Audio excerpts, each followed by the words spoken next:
Uttar Pradesh police में एक महिला कांस्टेबल लगभग 10 साल से नौकरी कर रही थी। उसकी कईयों जगह पर तैनाती होती है, जहाँ पे कि हर जगह उससे कोई ना कोई सिपाही, कोई ना कोई कांस्टेबल या कोई उससे बड़ी रैंक का अधिकारी उससे मोहब्बत का इजहार करता है। लेकिन वो महिला कांस्टेबल शांत रहती है और अपने काम से काम रखती है। लेकिन ऐसे ही धीरे धीरे करके वक्त गुजर रहा है, लेकिन अभी तक उस महिला कांस्टेबल ने किसी से भी इस तरह की कोई बात नहीं की है कि जिससे ये प्रेम कहानी आगे बढ़े। दोस्तों, दरअसल जो महिलाएं भी जो जॉब कर रही हैं वो अपने अपने विभागों में भी सुरक्षित नहीं हैं। अगर वो खुद से चाहें सुरक्षित रहना तो वो सुरक्षित रहती हैं। अगर उनके ऊपर ज़्यादा कोई प्रेशर पड़ता है या दबाव पड़ता है और उनकी मनमानी नहीं चलती तो उन महिलाओं की भी कहानी बन जाती है। और आज की कहानी भी जो मैं आपको सुनाने जा रहा हूँ वो कहानी भी कुछ ऐसी ही है, क्योंकि इस कहानी में एक पुलिस विभाग में नौकरी करने वाली एक महिला कांस्टेबल होती है और उसकी कहानी ना केवल प्रदेश में बल्कि जहाँ जहाँ तक उस महिला का वीडियो पहुँचता है वहाँ वहाँ उसकी कहानी फैलती जाती है और इस कहानी का जो अंत होता है वो भयानक होता है। नमस्कार दोस्तों, मैं गौरव शर्मा और आप लोग देख रहे हैं गौरव शर्मा सफल। दोस्तों, अगर आपको भी क्राइम की कहानियाँ सुनना पसंद है और आप इन कहानियों से जागरूक होना चाहते हैं तो आप लोग मेरा चैनल सब्सक्राइब कर सकते हैं। तो दोस्तों, अब कहानी शुरू करते हैं। आज की जो सच्ची कहानी है वो सच्ची कहानी है राजस्थान प्रदेश में एक जिला है नागौर, और नागौर में एक मूल निवासी महिला है जो कि राजस्थान पुलिस में ही तैनात है। बात कर रहा हूँ सितंबर 2021 की। जो महिला कांस्टेबल होती है वो अपने मोबाइल पर अपने स्टेटस लगा रही होती है, जैसे कि फ़ोटो और वीडियो होते हैं। वो जब अपने मोबाइल पर स्टेटस लगा रही होती है तो उससे एक गलती हो जाती है, उससे एक गलत बटन दब जाता है, और जब उससे गलत बटन दबता है तो उस महिला का एक चैप्टर खुल जाता है। दरअसल जब वो महिला अपना स्टेटस लगाती है तो उसके कुछ देर बाद उसके एक रिश्तेदार का उसके पास फ़ोन आता है। वो फ़ोन पे कहता है कि आज तुमने अपने स्टेटस पे क्या लगाया है। तो वो महिला कहती है क्यों, क्या हुआ। तो वो रिश्तेदार बोलता है क्या तुमने अपना स्टेटस अभी देखा नहीं कि तुमने क्या लगाया है। वो कहती है नहीं, मैं देख के लगाया है, लेकिन क्या हुआ तुम मुझे बताओ। तो वो रिश्तेदार कहता है कि पहले तुम अपना स्टेटस देखो, तब तुम्हें पता चलेगा कि तुमने अपने व्हाट्सएप स्टेटस पे क्या लगाया है। और अब जैसे ही उस महिला कांस्टेबल ने अपने मोबाइल पे लगे हुए अपने स्टेटस को देखा तो देखते ही उसके पैरों के नीचे से ज़मीन खिसक जाती है। दोस्तों, उस स्टेटस में एक वीडियो थी और उस वीडियो में वो महिला एक स्विमिंग पूल में नहा रही होती है। उसके साथ में उसका 6 साल का बच्चा होता है और उन दोनों के साथ में उस महिला से दुगनी उम्र का एक आदमी और होता है जो कि पुलिस विभाग का एक बड़ा अधिकारी होता है, और इन तीनों ने उस वीडियो में कोई कपड़े नहीं पहने होते। अब जैसे ही वो महिला उस स्टेटस को देखती है तो वो हवड़ तवड़ में जल्दबाजी में उस स्टेटस को डिलीट कर रही होती है। अब जैसे ही वो उस स्टेटस को डिलीट करने जाती है तो उससे जल्दबाजी में एक और गलती हो जाती है।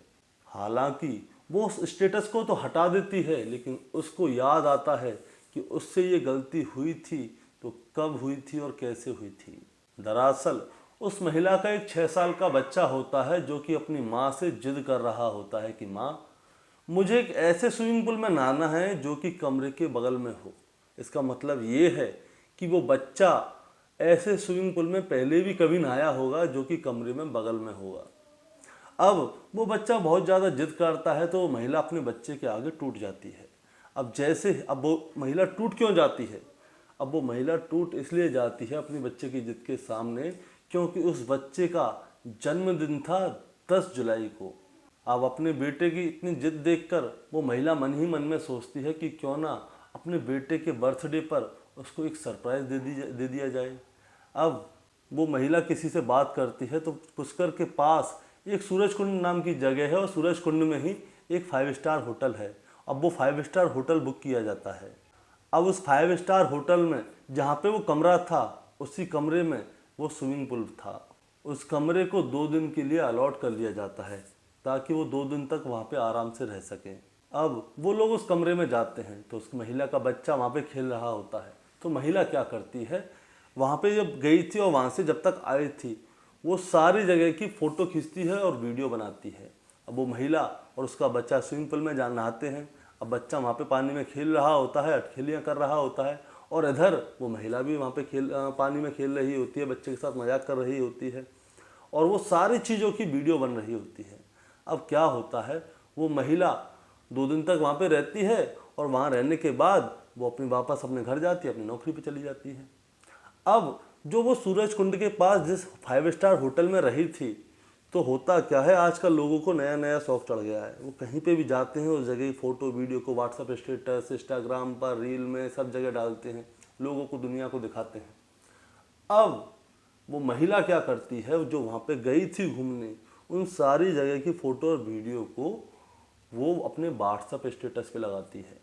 अब जब वो व्हाट्सएप स्टेटस पर जब उन फोटो और वीडियो को लगा रही थी, तो उससे एक छोटी सी गलती हो जाती है, उससे एक वीडियो गलत लग जाती है। उससे वो वीडियो लग जाती है कि जिस वीडियो में उस महिला ने कपड़े नहीं पहने हुए थे और वो किसी गैर मर्द की बाहों में थी। अब जो गैर मर्द था उससे 2 गुनी उम्र का था और वो पुलिस में एक बड़ी रैंक का अधिकारी था। अब देखते ही देखते वो वीडियो वायरल हो जाता है। वो महिला अपने स्टेटस पे से उस वीडियो को हटा पाती, उससे पहले ही वो वीडियो बहुत से लोगों ने अपलोड कर लिया था, यानी कि सॉरी डाउनलोड कर लिया था। होता क्या है, इस समाज में हर तरह के लोग हैं। आप कोई भी फ़ोटो वीडियो लगाइए तो वो लोग क्या सोचते हैं, आपकी कोई स्पेशल चीज़ आती है तो उसको डाउनलोड भी करते हैं, कोई सुंदर जगह की फ़ोटो होती है। लेकिन इस वीडियो में क्या होता है, वो महिला बिना कपड़े की थी, स्विमिंग पूल में नहा रही थी, उसके साथ एक अधिकारी होता है, वो भी बिना कपड़े का था, और वो दोनों अतरंग अवस्था में होते हैं। तो उस महिला के कॉन्टैक्ट लिस्ट में बहुत से ऐसे छात्र लोग भी थे जिन्होंने कि उस वीडियो को तुरंत डाउनलोड किया और अपने साथियों में फैला दिया।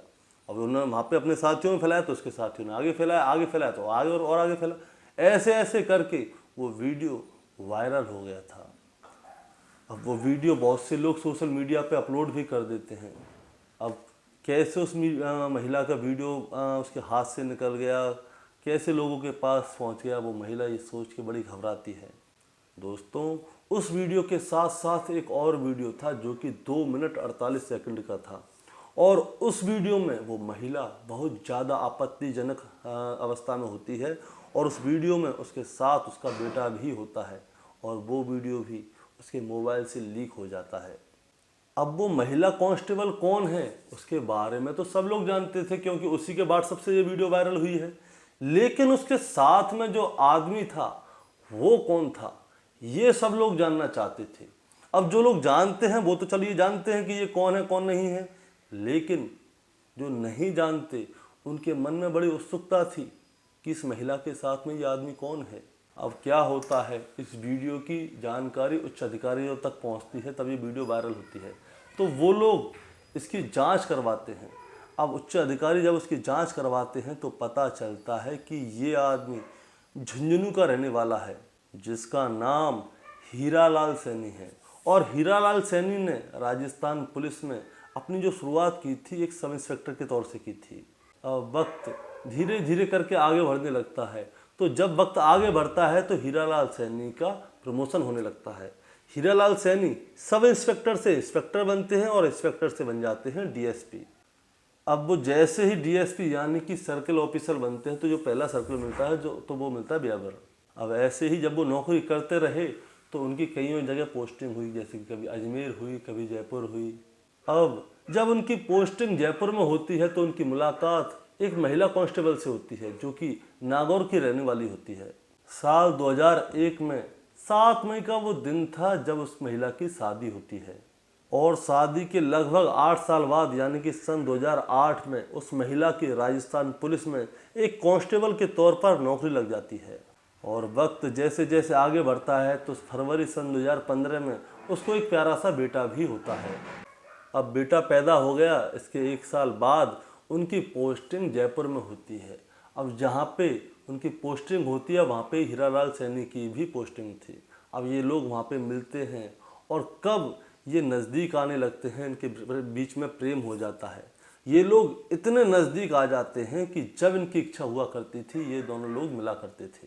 अब ये ऐसी प्रेम कहानी थी जो कि गुपचुप तरीके से चल रही थी। इसके बारे में किसी को भी पता नहीं था, लेकिन शायद उस महिला के पति को अपनी पत्नी के ऊपर शक था। अब उसका पति क्या करता है, वो एक नज़दीकी थाने में जाता है और अपनी पत्नी और उसके प्रेमी के खिलाफ रिपोर्ट लिखाता है।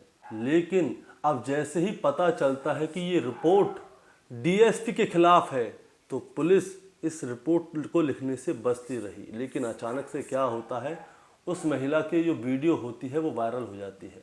अब उच्च अधिकारी जब उसकी जांच करवाते हैं तो पता चलता है कि इस महिला के मोबाइल में 50 से ज़्यादा फ़ोटो और 20 से ज़्यादा वीडियो उस अधिकारी के साथ में हैं, और वो भी कोई नॉर्मल नहीं होते, वो बहुत ज़्यादा आपत्तिजनक परिस्थिति में होते हैं। और अब देखते ही देखते राजस्थान सरकार तक, वहाँ की पुलिस तक इसके फ़ोटो और वीडियो वायरल हो जाते हैं। और ये फ़ोटो और वीडियो खाली राजस्थान तक ही सीमित नहीं रहते, बल्कि पूरे देश में वायरल हो जाते हैं। अब राजस्थान पुलिस को लगता है कि इन दोनों के चक्कर में राजस्थान पुलिस की बहुत ज़्यादा किरकिरी हो रही है। तो राजस्थान पुलिस क्या करती है, पहले तो इन दोनों को सस्पेंड करती है। लेकिन कुछ समय के बाद अब ये बात ज़्यादा बढ़ने लगती है, तो राजस्थान की पुलिस को एक और लेटर निकालना पड़ता है, जो कि इन दोनों की बर्खास्तगी का होता है, और सरकार के द्वारा भी हरी झंडी मिल जाती है।